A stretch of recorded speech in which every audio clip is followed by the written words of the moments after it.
Huwag mahihiyang magtanong. Yan po ang sabi ng ina ng ating butihing Senador Grace Po sa isang commercial para sa brand ng gamot. Kaya naman, Ginoong Pangulo, tumatayo po ako ngayong araw na ito para magtanong ukol sa personal and collective privilege. Noong nakaraang Biyernes po kasi, nagkaroon ng pirmahan ng isang kasunduan ang Philippine Health Insurance Corporation, PhilHealth, Development Bank of the Philippines, DBP, at Tingog Party List, Maalagang Republika, Rural Financing Health Development Program. Yan daw po ang tawag nila sa proyekto na kanilang gustong i-implementa sa bisa na kanilang naging kasunduan. Mas maraming health facilities sa rural areas, realization ng Universal Healthcare Act, at reduction ng mortality at morbidity rates sa pamamagitan ng pagtatayo ng primary healthcare facilities ang kanilang layunin. According to Tingog, the MOA design which outlines their program is intended to address the gaps in healthcare infrastructure in rural areas.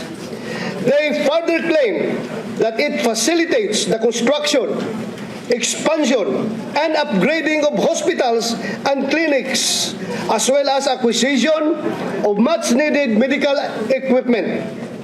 Ayon sa kumakalat na unsigned copy of the MOA, the obligations of Tingog Party List are the following: shall assist and coordinate with LGUs in ensuring their participation to the program. Number 2, shall provide complementary programs and trainings to ensure the fiscal viability of the operations of the hospital. Number 3, shall provide the necessary support in financing health expenses of the patients through its medical assistance program. Ang tanong ko po ngayon, alin po ba sa ating mga ahensya ng gobyerno ang in charge sa healthcare infrastructure?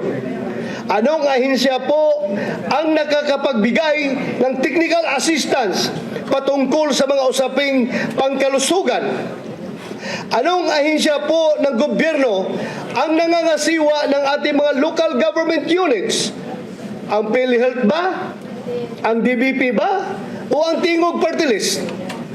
Sa taon-taon nating binabalangkas ang national budget, ang Department of Health lamang ang nakikitaan ko ng programa patungkol sa mga health infrastructure.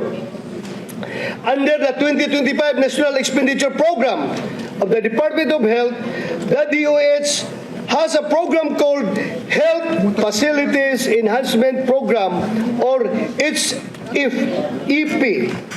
Funds for its HFEP shall be used for the construction, upgrading, or expansion of government healthcare facilities, among others, with priorities in the universal healthcare sites, geographically isolated and disadvantaged areas, including the upgrading of facilities for COVID-19 response and equipping and construction of ongoing projects. In the implementation of the infrastructure projects under the HFEP, the DOH may enter into a MOA with the appropriate government agency or local government unit that has the capability to implement the project. In addition, the DOH has the mandate to provide technical assistance, consultation, and advisory services to stakeholders regarding health facilities regulation. More to the point, it is the DOH which issues the so-called certificate of need whenever a government or private entity desires to establish a new hospital. Kaya naman, nakapagtataka para sa akin, bakit kaya hindi na isama ang DOH sa isang programa na sa ating pagtingin ay bahagi o naugnay sa mandato nito. Modesty aside po, isa po akong doktor. Ngunit Doctor of Philosophy po or PhD, hindi po Doctor of Medicine or MD. Hindi po ako isang health expert. Pero mukhang hindi naman po ata kailangan ng isang doctorate degree o kahit college degree para masabi na mas angkop na mga health expert o ang DOH ang mamamahala o kaya naman ay kasama sa mga programang may kaugnayan sa kalusugan. Bakit kaya mas pinili ng DBP at PhilHealth na makasama sa kanilang MUA ang isang party list kaysa Department of Health? Gusto ko rin pong malinawan. Sa isang banda, nakakapagtataka rin po kung bakit hindi rin mas pinili ng DBP at PhilHealth ang Department of Interior and Local Government na siyang may mandato to exercise general supervision over local government units. Mas may kapasidad ba ang Tingog Party List kaysa DOH at DILG para mag-assist and coordinate with LGUs in ensuring their participation to the program intended to rehabilitate, expand, or construct LGU hospitals? O kaya naman ay makapag-provide ng complementary programs and trainings to ensure the fiscal viability of the operations of the hospital. Sa huli, Ginoong Pangulo, ang tanong ng lahat sa kasunduan na pinirmahan ng PhilHealth, DBP at Tingog Party List. Legal ba ito? Ethical ba ito? Hinaluan at hahaluan ba ng politika ang mga programang pangkalusugan? Masasabi ba natin na ito'y purong ethical at legal at walang halong agendang politikal? Mayroon po bang nalalabag na batas kagaya ng mga paratang ng ibang mga nakapansin sa timing ng programang ito? Hindi po tayo kailanman tutol sa pagpapalaganap ng mga proyektong makapagpapabuti ng sitwasyon ng kalusugan ng ating mga kababayan.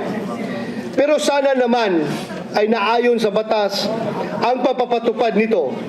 Kung hindi natin pupunahin ang mga ganitong gawain na may akusasyon ng irregularidad, para saan pa ang pagiging mga mambabatas natin?